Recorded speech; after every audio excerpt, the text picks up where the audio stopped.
সম্মানিত শিক্ষার্থী বন্ধুগণ, আসসালামু আলাইকুম ওয়া রাহমাতুল্লাহি ওয়া বারাকাতুহু। Welcome back to my Facebook page and YouTube channel.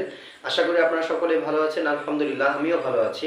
তো আজকে আমরা যে বিষয়টা নিয়ে কথা বলবো, আপনারা দেখতে পাচ্ছেন বোর্ডে যে বিষয় হচ্ছে পদার্থবিজ্ঞান, নবম দশম এবং অধ্যায় হচ্ছে 10 স্থির বিদ্যুৎ। তো স্থির বিদ্যুৎ সম্পর্কে আমরা আলোচনা করতেছিলাম।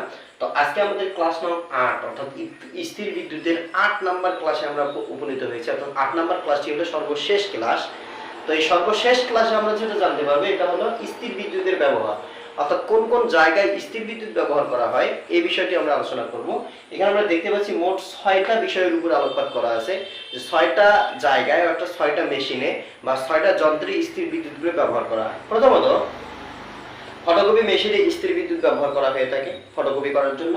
এরপর ভ্যান ডি গ্রাফ মেশিন, অর্থাৎ ভ্যান ডি গ্রাফ মেশিনে একটি মেশিন আছে, পরবর্তীতে আমরা মেশিনটি চিত্রের মাধ্যমে দেখানোর চেষ্টা করব। ভ্যান ডি গ্রাফ যে মেশিনটি আছে এখানে স্থির বিদ্যুৎ মূলত ব্যবহার করা হয়।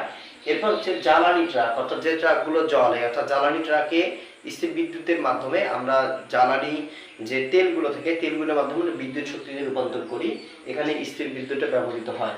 এবার ইলেকট্রনিক্স মেশিন, অর্থাৎ যে কোনো ধরনের ইলেকট্রনিক্স মেশিনে যেখানে যেখানে স্থির বিদ্যুৎ ব্যবহার করা প্রয়োজন ওখানে আমরা স্থির বিদ্যুৎ ব্যবহার করে থাকি। এরপর হচ্ছে বজ্রপাত ও বজ্র নিরোধক, অর্থাৎ বজ্রপাত যদি হয় তাহলে বজ্রপাত আমরা বজ্র নিরোধক হিসাবে এক ধরনের স্থির বিদ্যুতের ব্যবহার করতে পারি, যেখানে বজ্রপাত হলে স্থির বিদ্যুৎগুলো ওখানে আটকে থাকবে, অর্থাৎ কোনো ক্ষয়ক্ষতির সম্মুখীন হবে না। এরপর হচ্ছে স্থির বৈদ্যুতিক রং স্প্রে, অর্থাৎ স্থির বৈদ্যুতিক রং স্প্রে একটা মেশিন আছে, এই মেশিনে স্থির বিদ্যুতের ব্যবহার করা হয়।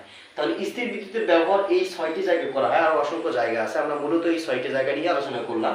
তা আশা করি আপনারা সকলে এই ক্লাসটি বুঝতে পেরেছেন। যদি ভালো লাগে তাহলে লাইক করবেন, শেয়ারের মাধ্যমে আমাদের পাশে থাকবেন, ইউটিউব চ্যানেলটি সাবস্ক্রাইব করবেন এবং ফেসবুক পেজগুলো ফলো করবেন। ভুল ত্রুটিগুলো আমাদের কমেন্টের মাধ্যমে জানাবেন, আমরা সংশোধন হওয়ার চেষ্টা করব। আসসালামু আলাইকুম ওয়া রাহমাতুল্লাহি ওয়া বারাকাতুহু।